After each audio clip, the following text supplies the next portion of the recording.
मस्जिद के अंदर समाजवादी पार्टी के नेताओं को बिठा करके जो मीटिंग की है, ये बड़ी शर्मनाक बात है। मीटिंग का कोई इवेंट है, ऑर्गेनाइज किया गया है, तो ये आपत्तिजनक है। देखिए, वो लोग ज़मीर फरोश लोग जो अपनी कोई जीती जागती आत्मा नहीं रखते हैं। इमाम साहब ने मस्जिद को सियासत का अखाड़ा बना दिया। देखिए, जो मस्जिद में जाने का मसला समाजवादी पार्टी के लोगों का एक बहुत बड़ा मुद्दा कल से बना हुआ है। मैं समझता हूं कि मस्जिदों में जाना इस मुल्क के नेताओं की परंपरा और ट्रेडिशन रहा है।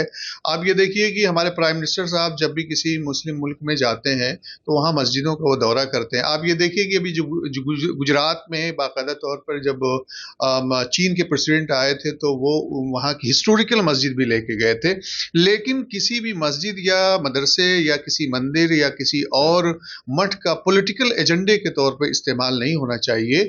और मैं समझता हूं कि अगर वहां कोई गया है या जाना चाहिए। और ये देखिए कि हमारे मोहन भागवत साहब भी अभी दिल्ली में कुछ दिन पहले, काफी पहले, एक सेपरेट रूम में बाकायदा गए थे इमाम साहब से मिलने के लिए। इस तरह से हमारे यहाँ का एक ट्रेडिशन और रिवायत है, इसको पॉलिटिकल एजेंडे के तौर पर देखे जाने की जरूरत नहीं है। अगर लोगों का ये कहना है कि वहां पे मीटिंग्स हुई है तो उसके मिनट्स होंगे, उसका एजेंडा होगा, उसका फॉर्मेट होगा।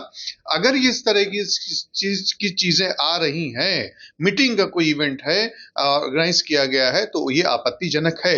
लेकिन बहरहाल सिर्फ जाना और बैठना और उसकी दीवार को, उसकी हिस्ट्री को जानना, मैं समझता हूं कि ये कोई वो आपत्तिजनक बात नहीं है। समाजवादी पार्टी के सांसद मौलाना मुहिबुल्लाह नदवी ने मस्जिद के अंदर समाजवादी पार्टी के नेताओं को बिठा करके जो मीटिंग की है, ये बड़ी शर्मनाक बात है। और मस्जिद तो खुदा का घर है, उसमें सियासी बात, दुनिया की बात नहीं की जा सकती।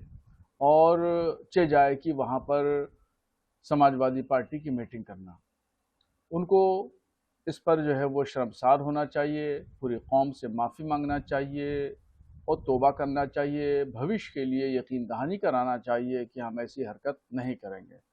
वरना आज समाजवादी पार्टी की मीटिंग मस्जिद में हुई है, कल बीजेपी के लोग दावा करेंगे कि हमारी मीटिंग भी मस्जिद के अंदर होना चाहिए, फिर परसों कांग्रेस के लोग कहेंगे, तो गोया कि मस्जिद सियासत का अखाड़ा बन जाएगी।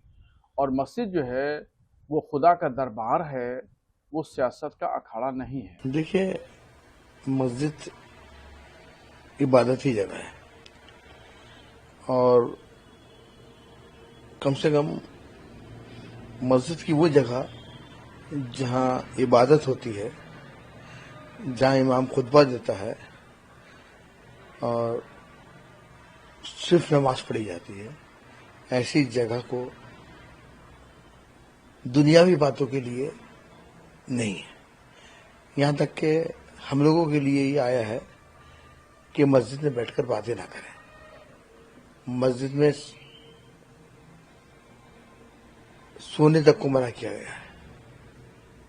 लेकिन इमाम का अपना कमरा होता है, वहाँ इमाम सोते भी हैं, खाते भी हैं, लोगों से मिलते भी हैं। इमाम साहब को चाहिए था कि वो अपने कमरे में बुलाते, लेकिन हो सकता है कि इमाम साहब सफाई पसंद ना हो, उनका कमरा गंदा पड़ा हो, वहाँ अपने मेहमानों को लेके जाते तो उनकी कलाई खुल जाती। खामोखा में इमाम साहब ने मस्जिद को सियासत का अखाड़ा बना दिया।